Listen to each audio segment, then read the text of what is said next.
tardes, hermanos. Bienvenidos al Pastor Online. Un placer nuevamente estar con todos ustedes en directo cuando tenemos ya las 6 en punto de la tarde aquí en las Islas Canarias. Recién estaba hablando con una hermana desde Chile, Camila, a la cual le mando saludos. Esto de las redes sociales realmente es algo extraordinario.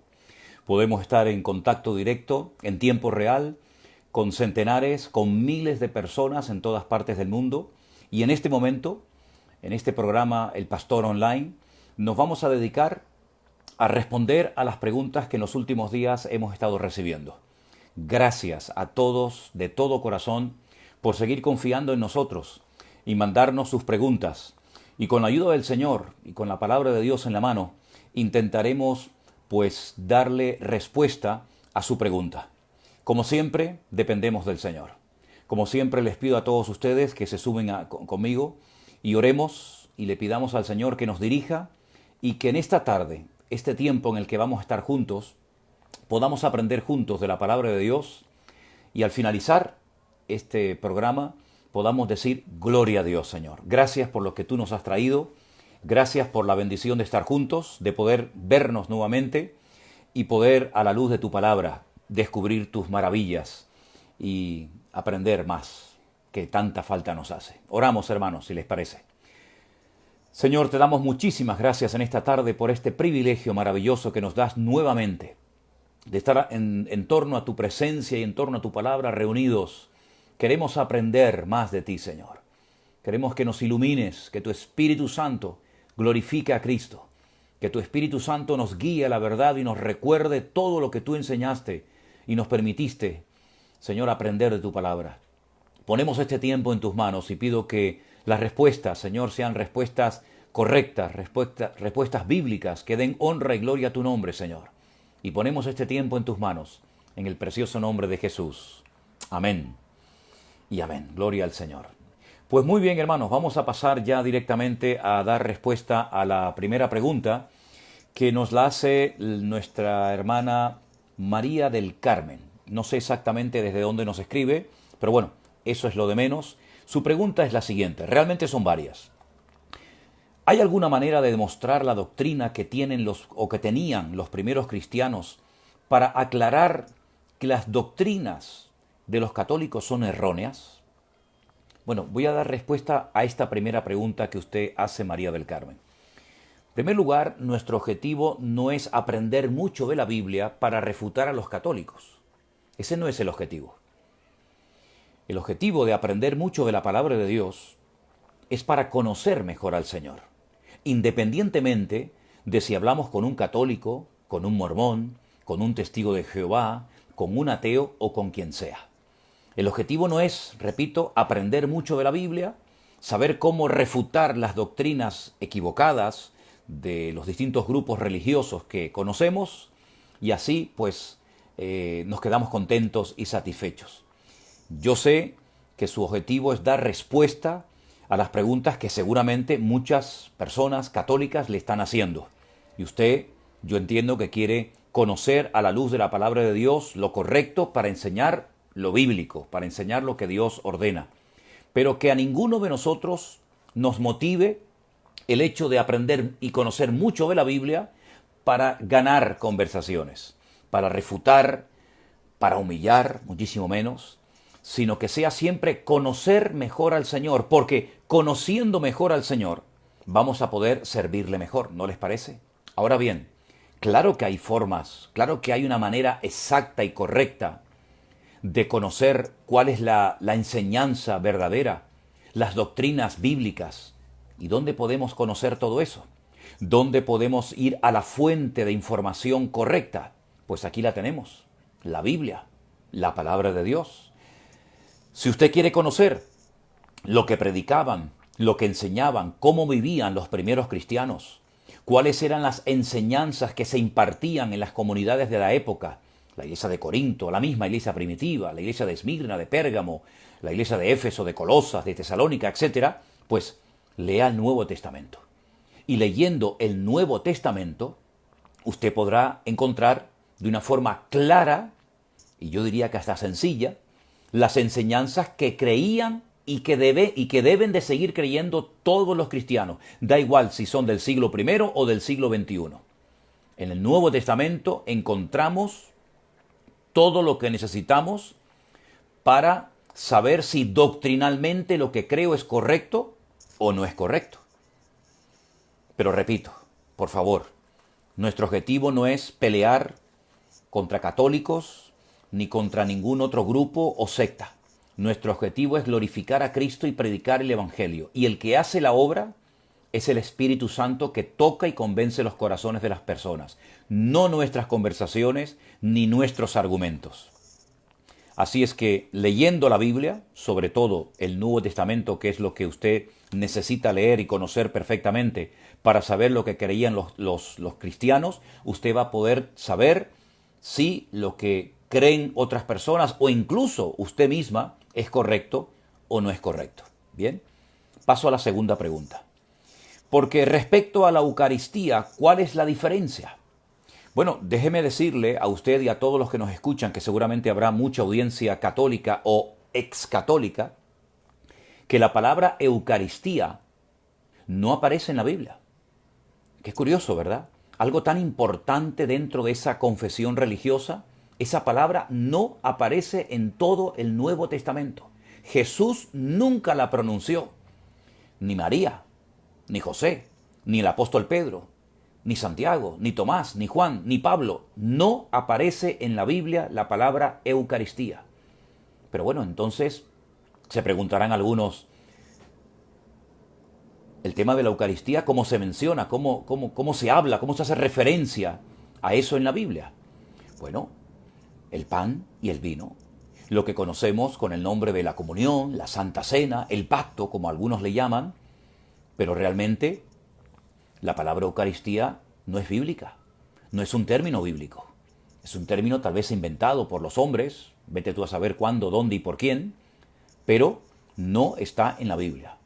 Lo que participaban y lo que participamos hoy en día los cristianos no es de la Eucaristía, es del pan y del vino, de ambas cosas. No pan para todos y el vino para uno solo, sino pan y vino para todos los que están participando, recordando la muerte, la resurrección y la segunda venida de nuestro Señor Jesucristo. ¿Sí? La Eucaristía en un concilio se dijo que es el cuerpo literal de Cristo. Y perdonen, eso no es bíblico. El pan y el vino son símbolos del cuerpo y de la sangre de Jesucristo. No es sangre literal ni cuerpo literal de Cristo. Yo sé que para algunos a lo mejor esto les puede chocar, pero es lo que dijo el Señor Jesucristo, que eran simplemente símbolos. Aunque Él dijo esto es mi cuerpo y esto es mi sangre, sabemos que cuando tomamos esa copa de vino no nos estamos bebiendo una copa de sangre. Y cuando comemos ese trozo de pan, con levadura o sin levadura, no nos estamos comiendo un trozo del cuerpo del Señor Jesucristo, sino son elementos tremendamente conocidos, al alcance de cualquier persona, para que podamos recordar la sangre y el cuerpo de Cristo partido, molido, entregado en sacrificio en la cruz por nuestros pecados. Pero repito, no es ni un trozo del cuerpo de Cristo, ni es la sangre literal del Señor Jesucristo, porque no es un acto de canibalismo. No nos estamos comiendo al Señor Jesucristo, y digo esto con todo respeto, sino que estamos recordando su muerte, su resurrección y su segunda venida. Eso es lo que hay que recordar cuando participamos del pan y del vino, que ustedes lo han hecho muchas veces juntamente con nosotros cuando a primero de mes nosotros nos reunimos en torno a la mesa del Señor y recordamos estas tres cosas importantes que les acabo de mencionar. Pero no es Eucaristía, es recordar la muerte, resurrección y segunda venida de Cristo con dos elementos que en la cultura bíblica eran muy conocidos y, repito, al alcance de cualquier persona, como era un trozo de pan y vino, para recordar la muerte de Cristo, la sangre de Jesús derramada en la cruz por nosotros y su cuerpo entregado en una cruz también por nuestros pecados. Ir más allá de eso es salirnos de los parámetros y de la enseñanza bíblica.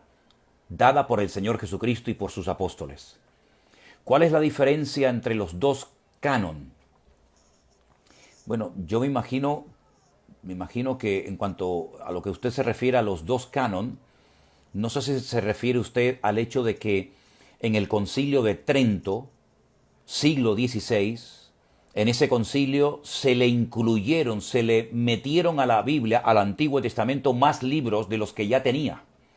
Por eso la Biblia, vamos a decir católica, que quiero dejar bien claro que la Biblia no es ni católica ni evangélica, la Biblia, es la palabra de Dios, es una colección de libros, pero no tiene el monopolio ni el patrimonio ni la Iglesia católica, ni la Iglesia evangélica, ni nadie, es la palabra de Dios. Es su palabra, no es la nuestra. Pues en el Antiguo Testamento siempre se tenían 39 libros, menos en la Biblia, digamos, que usa la Iglesia Católica, que tiene 72 en total, porque le metieron, no es que los evangélicos le quitaron, no, es al revés, los católicos le metieron una serie de libros más, como Primera de Macabeos, Segunda de Macabeos, Judith, Tobías, etc., y fue una decisión de un papa en el Concilio de Trento en el siglo XVI. Esa es la diferencia que existen entre los dos cánones, si es lo que usted está realmente en el fondo preguntando. Y hay una pregunta más que María del Carmen hace, y es ¿por qué nuestra Biblia no es la Septuaginta? Bueno, ¿usted sabe realmente lo que es la Septuaginta? Le pregunto. ¿Saben ustedes lo que es la Septuaginta cuando utilizamos ese término? ¿A qué nos referimos? Mire, la Septuaginta se llama así a la primera traducción del Antiguo Testamento, no del Nuevo, del Antiguo Testamento, del hebreo y del arameo, al idioma griego. La mandó a ser un líder, un rey, un representante del imperio de Grecia, Ptolomeo II, monarca griego en Egipto, mandó a traducir el Antiguo Testamento al idioma griego koiné. ¿Sí? Se empezó la traducción en el siglo III antes de Cristo. Es una traducción que se hizo antes de Cristo, ni siquiera existía el Imperio Romano. Realmente no fueron 70, sino 72 sabios que viajaron de Jerusalén a Alejandría, a Egipto, para traducir la Biblia. Por primera vez, fue la primera traducción que se hizo de la Biblia.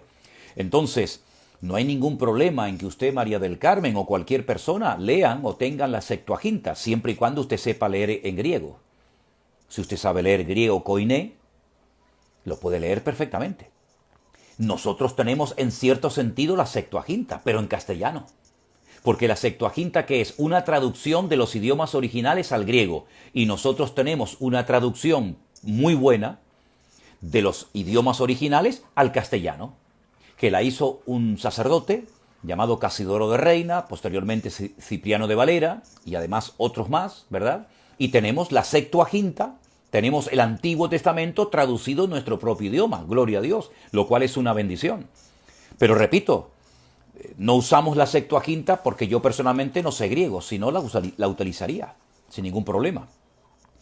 Y por otra parte usted dice que hay muchos teólogos que se hacen, digamos, católicos porque al no tener una experiencia personal con Dios, pues se hacen católicos. Bueno, realmente un verdadero teólogo no tiene por qué ser ni católico ni evangélico. Teólogo es el estudio de Dios, el estudio de la palabra de Dios, de las doctrinas de Dios, de la enseñanza que Dios ha dejado. Por lo tanto, un buen teólogo no debería decantarse ni por lo evangélico ni por católico, sino un teólogo es una persona, un hombre y una mujer que estudió las Sagradas Escrituras, que estudió la doctrina de Dios y que de alguna manera quiere conocer mejor a Dios para poder servirle mejor. ¿Me explico? Espero que haya podido responder a sus varias preguntas y repito, la Septuaginta fue la primera traducción que se hizo del Antiguo Testamento al idioma griego. ¿De acuerdo? Entonces, cualquier persona que domine ese idioma la puede leer sin ningún problema. Pasamos a otra pregunta. Nos la hace Ana. Dice que en Génesis capítulo 11, versículo 4, leemos, vamos, edifiquemos una ciudad y una torre cuya cúspide llegue hasta el cielo y hagámonos de un nombre para que si somos dispersados sobre la faz de la tierra, La pregunta de esta hermana es, ¿cómo sabían ellos que podían ser dispersados? Bueno, la ciencia, o parte de la ciencia, presenta al hombre como un cavernícola, como un ignorante. Sin embargo, la Biblia nos presenta a un hombre inteligente, un hombre sabio. Y ellos sabían perfectamente que lo que estaban haciendo era desafiar a Dios. Ellos querían llegar a Dios a su manera, como muchos hoy en día. Como muchos hoy en día. Ese espíritu de la Torre de Babel sigue en plena efervescencia, sigue en pleno vigor hoy en día. Hay mucha gente que se quiere acercar, que quiere honrar, que quiere servir a Dios, pero a su manera. Eso es un orgullo. Mire, la Torre de Babel es una manifestación del orgullo, de la soberbia, de la arrogancia del ser humano. Es querer llegar a Dios, porque no eran ateos. Recuerden, los que estaban construyendo la Torre de Babel no eran ateos. Eran personas que creían en Dios, pero querían acercarse a Él a su manera. Es el mismo espíritu de Caín, que no era un ateo, que creía en Dios, pero que se quería acercar a Dios también a su manera. No a la manera que Dios había establecido, cosa que hizo su hermano Abel. Hoy en día existe exactamente este espíritu.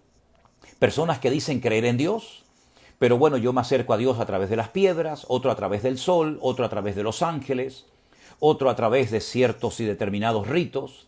Es decir, queremos seguir haciendo lo que nos da la gana, olvidándonos que el que establece las normas no somos nosotros los seres humanos, sino es Dios. Y Dios ha dicho en su palabra que no hay otro mediador entre Dios y los hombres más que Jesucristo hombre.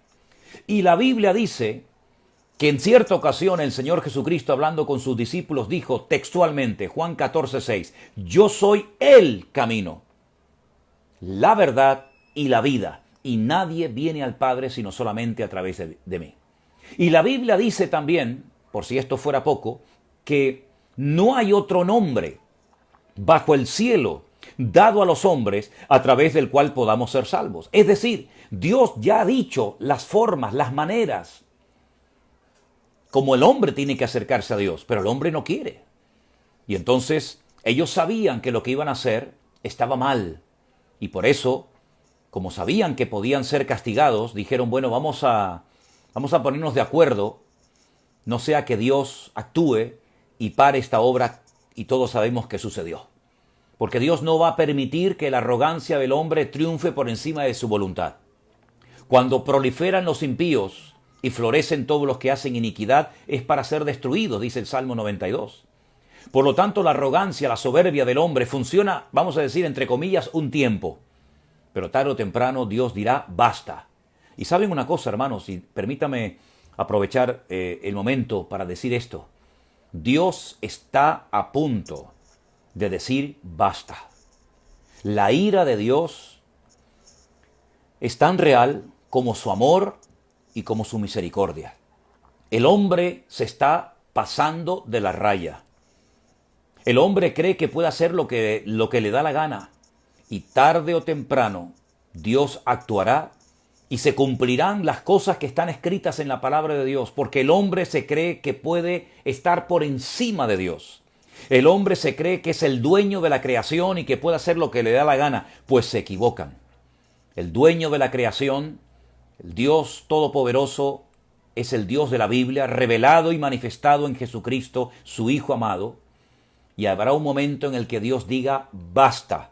Lo dijo en la Torre de Babel, lo dijo en la época de Noé, en la época del diluvio, y lo dirá en más de una ocasión, y lo ha dicho en más de una ocasión a lo largo de la historia. Y por eso tenemos que aprovechar el tiempo, porque sabemos que Cristo viene pronto, que las profecías no es que se vayan a cumplir, es que ya se están cumpliendo. Ya se están cumpliendo las profecías. Y hay que ser ciegos para no darnos cuenta de lo que está ocurriendo y de cómo el Señor no retarda su promesa según algunos la tienen por tardanza, sino que es paciente para con todos, esperando que la gente proceda al arrepentimiento, para que no digan el día que se presenten delante del trono de Dios que no tuvieron oportunidades. Sí tuvieron oportunidades. De hecho, hoy para muchos de ustedes es su momento, es su ocasión, es su oportunidad de oro. Espero que la aprovechen. y que no solamente quieran aprender de la Biblia y recibir mucha información, sino que el objetivo de cada uno de nosotros sea: Señor, quiero conocerte mejor para servirte mejor. Anula mi voluntad, que no se haga mi voluntad sino la tuya.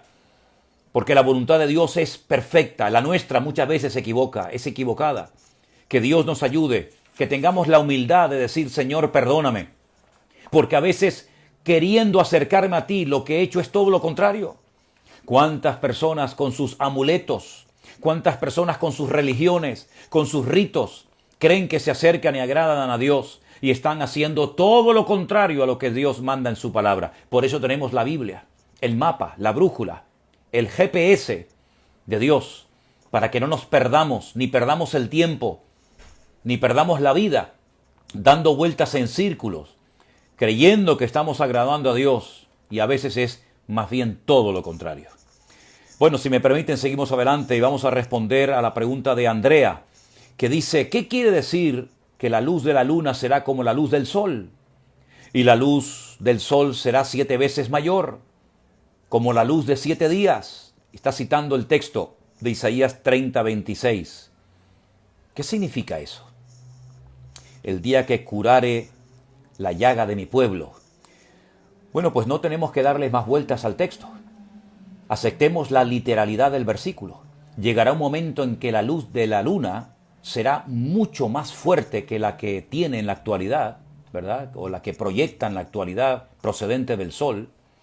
Y el sol tendrá muchísimo más luz que la que tiene en la actualidad. Porque en los últimos tiempos habrá muchos cambios en la climatología, en el mar.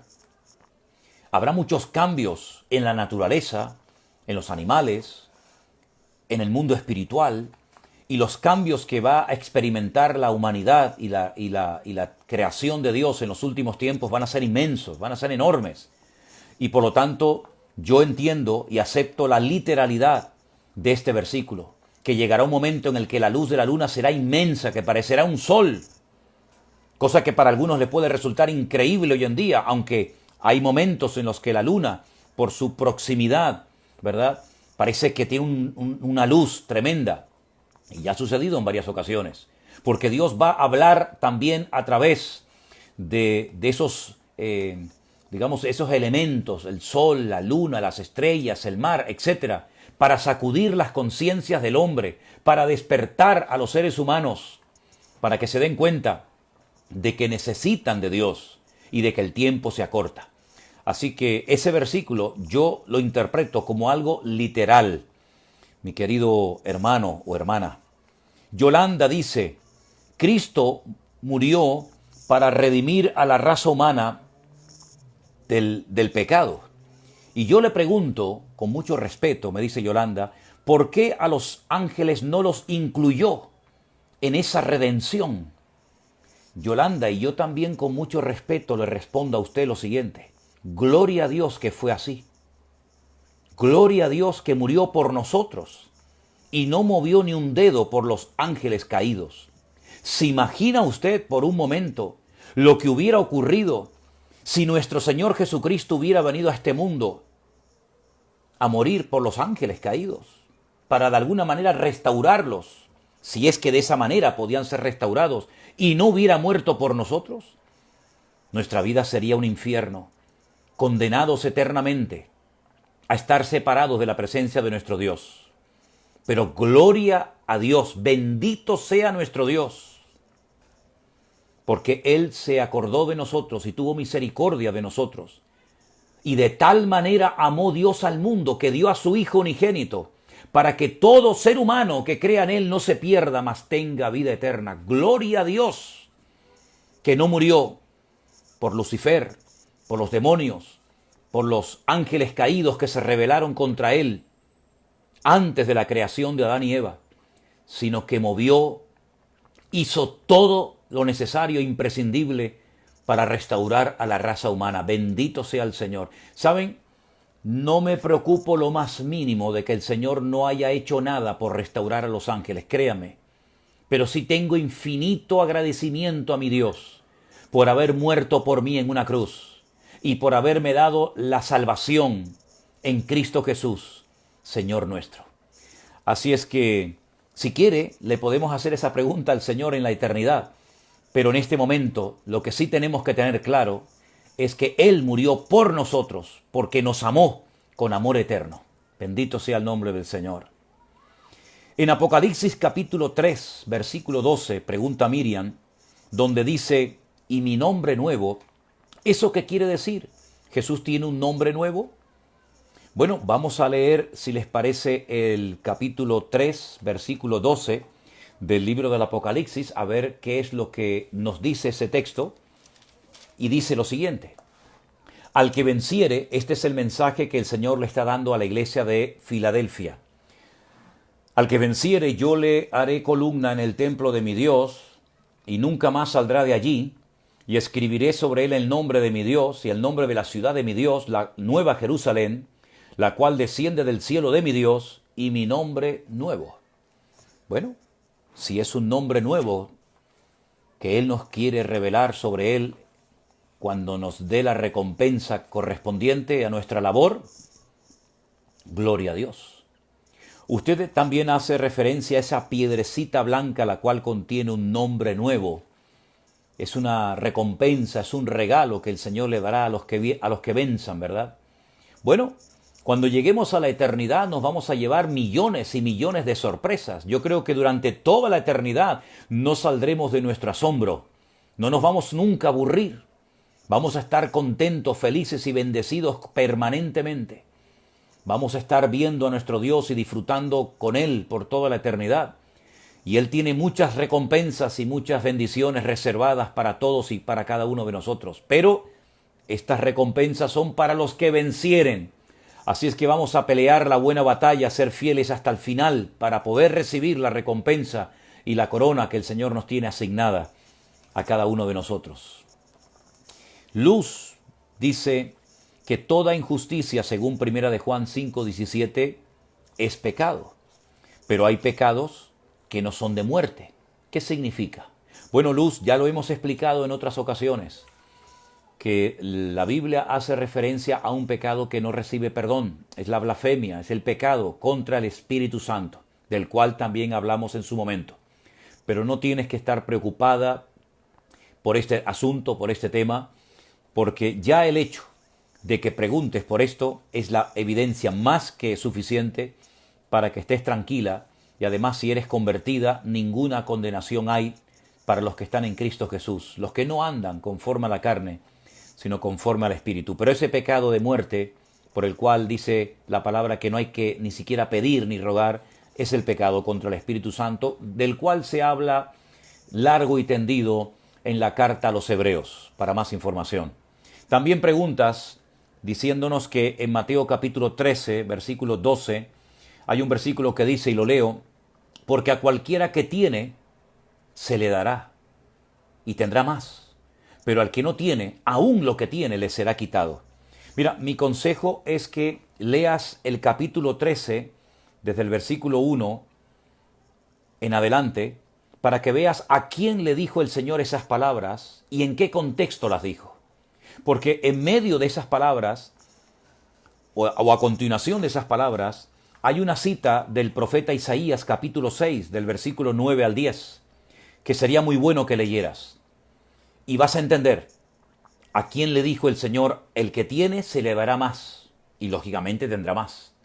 Pero el que no tiene, aún lo que tiene le será quitado. Hay un contexto, hay una audiencia a la cual el Señor le dice esas palabras. Léelo con detenimiento, estudia este pasaje y el de Isaías 6, del 9 al 10 con detenimiento, y te vas a dar cuenta a quién le dijo el Señor en esa ocasión esas palabras. Pero lo que está bien claro es que si tenemos cosas en Dios y las usamos para su gloria y para su honra, no para la nuestra, el Señor cada vez nos dará más. Y lo puedo decir por experiencia. Si tienes algo de Dios y lo usas para Dios, el Señor cada vez te dará más. Pero si tienes algo que el Señor te dio y no lo usas para Dios o para ti mismo, al final incluso terminarás perdiéndolo y cada vez tendrás menos. Pero repito, lee el contexto, por qué y a quién le dirigió el Señor esas palabras y vas a entenderlo perfectamente. Hay una hermana que pertenece a nuestra iglesia virtual, por lo menos así me dicen, y dice que en 2 de Corintios capítulo 7, versículo 1 dice: limpiémonos de toda contaminación de carne y de espíritu. Y lo dice con minúscula. Entonces, según el apóstol Pablo, mi espíritu, no el Espíritu Santo con mayúscula, ¿también se puede contaminar como la carne? Bueno, déjenme aclarar algo muy importante que ya he dicho en otras ocasiones. Las mayúsculas y las minúsculas en el texto hebreo y en el texto griego, es decir, en el Antiguo y en el Nuevo Testamento, no existen. No existen palabras mayúsculas y minúsculas en los idiomas originales de la Biblia. ¿Cómo se diferencia entonces un término de otro? Bueno, hay términos específicos para que no confundamos cuando habla del espíritu del hombre y cuando habla del Espíritu Santo o del Espíritu de Dios. Son palabras concretas, términos específicos que no necesitan de mayúscula o de minúscula como en nuestro idioma, ¿verdad? Sí es necesario a veces poner espíritu con mayúscula porque nos estamos refiriendo al Espíritu Santo, al Espíritu de Dios, o espíritu en minúscula cuando nos estamos refiriendo al espíritu del hombre, al neuma. Ahora bien, eso no existe, repito, en los idiomas originales. Pero claro que podemos contaminarnos espiritualmente hablando. También podemos hacerle daño a nuestro espíritu. Y podemos, ¿verdad?, envenenarlo. Y podemos hacer un mal uso. Por eso dice la Biblia que tenemos que limpiarnos e evitar contaminaciones y veneno tanto para nuestra carne como para nuestro espíritu. Nuestro espíritu, el espíritu humano, el espíritu que todo ser humano tiene. Por lo tanto, tenemos que cuidar nuestro espíritu, alma y cuerpo, guardarlo irreprensible hasta la aparición, hasta la venida de nuestro Señor Jesucristo. Por supuesto que sí. María Eugenia dice: cuando el Señor Jesucristo le pregunta 3 veces al apóstol Pedro, ¿me amas? ¿Tiene relación estas preguntas con las 3 veces que Pedro negó al Señor? Yo creo que sí. Yo creo sinceramente que el Señor Jesucristo, así como Pedro negó 3 veces al Señor, el Señor le hace decir en 3 ocasiones: te amo, te amo. Tú lo sabes todo, Señor, tú sabes que te amo. Yo creo que sí guarda una estrecha relación una cosa con otra. Es como una forma de restauración. Sí, totalmente. El Señor está restaurando a Pedro.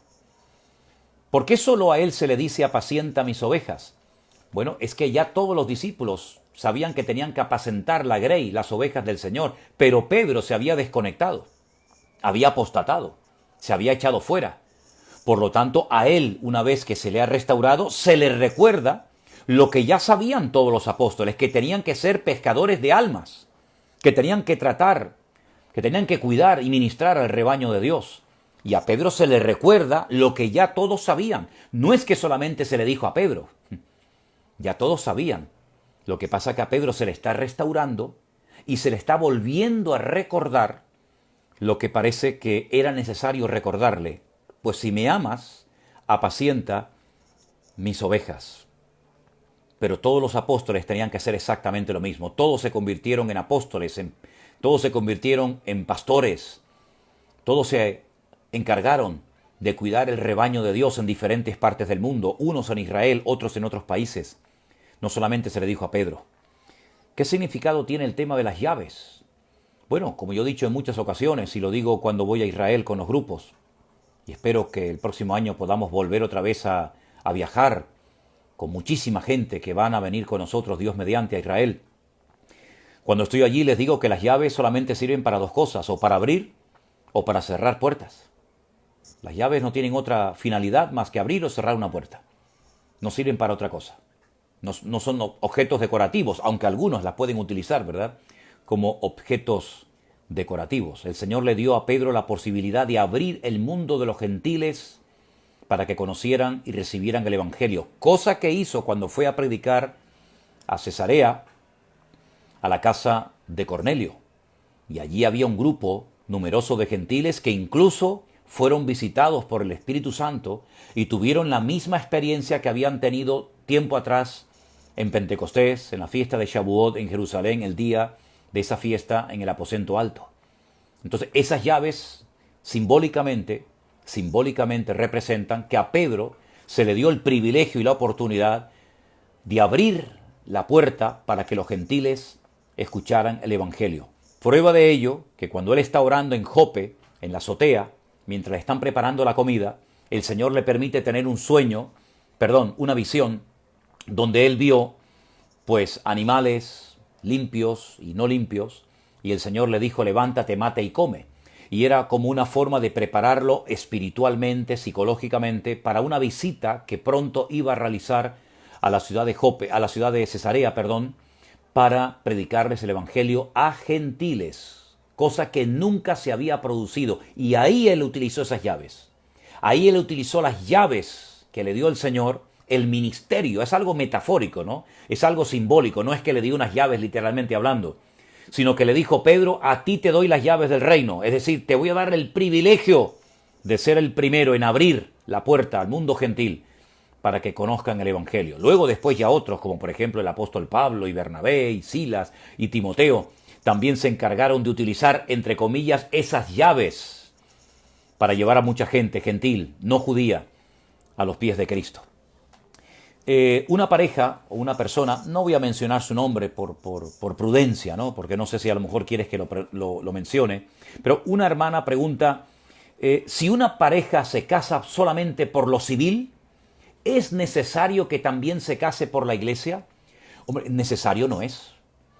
No es una obligación el casarse por la iglesia. Y yo quiero pararme y explicar esto, porque hay muchísimos cristianos que no terminan de entender esto. Todo cristiano que se case por la iglesia, que haga una ceremonia en la iglesia, tiene que pasar previamente por el juzgado. Tiene que casarse delante de la autoridad. Tiene que tener su documentación en regla. Voy a hablar y voy a mencionar lo que pasa en España. Perdónenme, hermanos de otros países, ignoro cómo es la realidad en sus países. Yo les voy a contar lo que ocurre, la situación, nuestro contexto aquí en España. ¿Por qué hay, no digo muchas, pero algunas parejas cristianas que solamente se quieren casar por la iglesia, como dicen, delante de Dios, sin necesidad de pasar por el juzgado, delante de un juez firmando unos documentos? Bueno, pues porque en España las viudas, los viudos, como me imagino en otros países, reciben una paga, reciben un dinero, y si se vuelven a casar, esa paga, ese dinero que reciben, lo pierden. Y con su nuevo matrimonio, con su nuevo marido, con su nueva esposa, pues tienen que rehacer su vida y casarse y pierden la paga. Y por eso dicen, no, yo solamente me caso delante de Dios. No, no es así. Eso se llama desorden.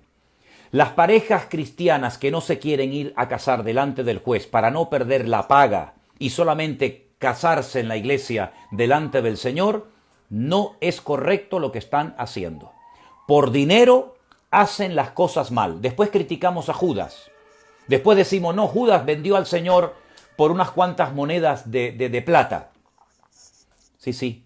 ¿Y cuántos hoy en día, por no perder un dinero, no quieren hacer las cosas decentemente y con orden delante de los hombres y también delante de Dios? Yo conozco unas cuantas parejas que han venido incluso a mí, como pastor, a que los case. Y les digo, bueno, ir primeramente y casarse delante de un juez.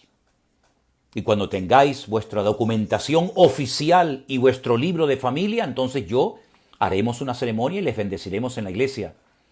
Pero no, como no quieren perder la paga, como no quieren perder el dinero, pues se ponen a convivir, que es diferente a estar casados, se ponen a vivir con su pareja. Yo nunca presento a mi mujer como mi pareja. Mi esposa nunca dice, les presento a mi pareja. No, yo digo mi esposa y ella dice mi marido. Porque podemos demostrar con documentación oficial que nosotros no estamos viviendo juntos. Nosotros estamos legalmente casados delante de los hombres y delante de Dios. Eso es lo que nosotros enseñamos. Yo sé que en algunas congregaciones a lo mejor enseñan otras cosas, pero yo rindo cuentas por lo que yo hago, no por lo que otras personas no hagan. Y me dirijo a todas aquellas parejas de cristianos que están viviendo juntos pero que nunca se casaron. ¿Cuándo piensan casarse ustedes, hermanos queridos? Es que ya llevo muchos años viviendo con este hombre o con esta mujer y ya tenemos hijos, ¿sí? Y eso significa que los años que llevan viviendo juntos o los hijos que han tenido o tienen en común, ¿significa que eso le da legalidad a vuestro desorden? No se engañen a ustedes mismos. Podemos engañarnos los unos a los otros. Podemos engañar a los hombres, pero a nuestro Dios no lo podemos engañar. Yo les pido a todas las parejas de cristianos que llevan toda la vida viviendo juntos, que se vayan a casar, que se pongan delante de Dios en orden. Luego oraremos en la iglesia, luego les bendeciremos, claro que sí, pero vayan al juzgado, demuestren con papeles en la mano que ustedes se han casado. Así como usted puede demostrar que tiene un carnet de conducir y que puede salir a la carretera y la policía le puede pedir la documentación de su vehículo, de su camión o de su transporte, demuestre usted también con documentos oficiales, porque las autoridades, según la Biblia, han sido puestas por Dios. ¿O no? ¿No han sido puestas los hombres, las autoridades por Dios? Pues entonces respetamos a los hombres y acatamos las leyes de la nación, de nuestros países, siempre y cuando no sean leyes que vayan en contra de la palabra. Leyes que nos obliguen a quebrantar la palabra de Dios. Hasta ahí podríamos llegar. Eso sí que no, amigo. Como a Daniel, que le prohibieron orar y él siguió orando. ¿Por qué? Porque era una ley antibíblica y por encima de las leyes del hombre antibíblicas está la palabra de nuestro Dios. Pero querido hermano y amigo, si usted está conviviendo con una persona, ¿cómo se le ocurre a usted ir a la iglesia y presentar a su marido, a su mujer como algo que no es? Haga las cosas decentemente bien delante de Dios y de los hombres y la bendición de Dios va a venir a su vida. Y si por perder una paga usted no se casa, entonces usted está demostrando una inmadurez y una falta de crecimiento espiritual y de seriedad delante de Dios sin precedentes. Por lo tanto, ese es mi consejo. No hay necesidad de pasar por la iglesia una vez que usted ha pasado por el juzgado, pero sería muy bueno que lo hiciera. Sería muy bonito. Pero el que le casa no es la iglesia. El que le casa es el juez. Y con documentos oficiales, usted podrá demostrarle a todos que usted está decentemente y con orden casado delante de Dios y delante de los hombres. Y termino con la última pregunta que viene de parte de Lourdes. Tengo poco más de 2 años en los caminos del Señor. Gloria a Dios. He leído la Biblia y no habla de la donación de órganos.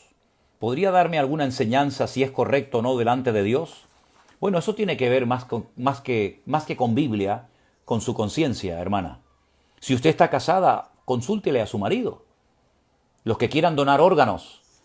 Es verdad que la Biblia no habla de la donación de órganos, pero sí la Biblia nos habla acerca de servir a los demás, de servir a los hermanos, ¿verdad?